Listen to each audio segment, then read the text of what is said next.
Hello guys, വിദ്യാരംഭമായിട്ട് രാവിലെ തന്നെ അമ്പലത്തിലൊക്കെ പോയിട്ട് ഉച്ചയ്ക്ക് ഫുഡ് കഴിക്കാൻ എത്തിയുള്ള എസ്എംബർത്തിലെ ഇടത്തിലാട്ടോ. ഇവിടുത്തെ ഊണിക്ക് ഭയങ്കര ഇഷ്ടമാണ്. ഇതൊരു പ്രൊമോഷൻ ഒന്നല്ല, പേഴ്സണലി എനിക്ക് ഇഷ്ടമായതുകൊണ്ടാണ് പറഞ്ഞത്. നോൺ വെജ് ഐറ്റംസ് ഒന്നും പറഞ്ഞില്ല, അതിനൊരു കാരണമുണ്ട്. വിദ്യാരംഭമായിട്ട് ഞാൻ പുതിയൊരു കാര്യത്തിന് ജോയിൻ ചെയ്യാൻ പോവാണ്. ഒരുപാട് വർഷത്തെ, ഒരു 10-25 വർഷത്തെ ആഗ്രഹം തന്നെ പറയാം. എനിക്ക് ഡാൻസ് കളിക്കണം, ക്ലാസിക്കൽ ഡാൻസ് കളിക്കണം. അത് അല്ലെങ്കിൽ കളിക്കുന്നതിനോടൊക്കെ എനിക്ക് ഭയങ്കര റെസ്പെക്റ്റ് ആട്ടോ. കാരണം അവർ അത്രയും വർഷം പഠിച്ചെടുത്ത് നല്ല രീതിയിൽ അത് അവതരിപ്പിക്കുക, നമുക്ക് ഇഷ്ടപ്പെടാന്നൊക്കെ പറഞ്ഞാൽ ഒരു ദൈവത്തിൻ്റെ അനുഗ്രഹം തന്നെയാണ്. ഡാൻസ് മാത്രമല്ല, ഏത് കാലം ആയിക്കോട്ടെ. അപ്പോൾ ഇന്ന് ഞങ്ങൾ ജോയിൻ ചെയ്യാൻ പോവാണ്.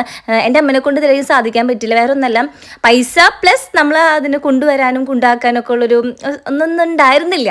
അപ്പോൾ ഈ ഒരു സമയത്താണ് ഞങ്ങൾ പിള്ളേരൊക്കെ ആയതിനു ശേഷമാണ് ഞങ്ങൾ ജോയിൻ ചെയ്യാൻ തീരുമാനിച്ചത്. എന്താണെന്നറിയില്ല, ഡബ് ചെയ്യുമ്പോഴും കണ്ണിൽ നിന്നൊക്കെ ഒരു ആദ്യൊരു ഫീലിങ്സ് വരാണ്. ഞാൻ ഈ സമയത്ത് അമ്മേനൊക്കെ വിളിച്ചിട്ടുണ്ടായിരുന്നു. അമ്മയ്ക്കും ഭയങ്കര സന്തോഷം. അമ്മ അഞ്ജുനോട് പറയായിരുന്നു, താങ്ക്സ് മോളെ, അവളുടെ ഒരുപാട് വർഷത്തെ അല്ലെങ്കിൽ കൊതിയാണ് ഈ ഒരു സംഭവം എന്ന് വെച്ചിട്ടുണ്ടെങ്കിൽ. അപ്പോൾ ചിലങ്ക പൂജയൊക്കെ ഉണ്ടായിരുന്നു. ഇതാട്ടോ ടീച്ചറെ പേര് ഞാൻ സത്യം പറഞ്ഞാൽ മറന്നുപോയി. ഇത് നമ്മൾ പാർക്കുട്ടീനെ പഠിപ്പിക്കുന്ന ടീച്ചറാണ്. അപ്പോൾ പാർക്കുട്ടി ഞങ്ങളുടെ സീനിയർ, അവിടെ ഉണ്ടായിരുന്ന സീനിയേഴ്സ് ഈ കുഞ്ഞുകുട്ടികളൊക്കെ ഉണ്ട്. ദൈവത്തിനൊക്കെ പ്രാർത്ഥിച്ചു. പുതിയ ആൾക്കാരെ ദക്ഷിണ വാങ്ങിക്കാട്ടോ ടീച്ചർ. അപ്പോൾ കുഞ്ഞുകുട്ടി മുതൽ അമ്മമാർ വരെ ഉണ്ട് ഇപ്രാവശ്യത്തെ വിദ്യാരംഭത്തിന്. അപ്പം ഞങ്ങളും ഉണ്ടായിരുന്നു.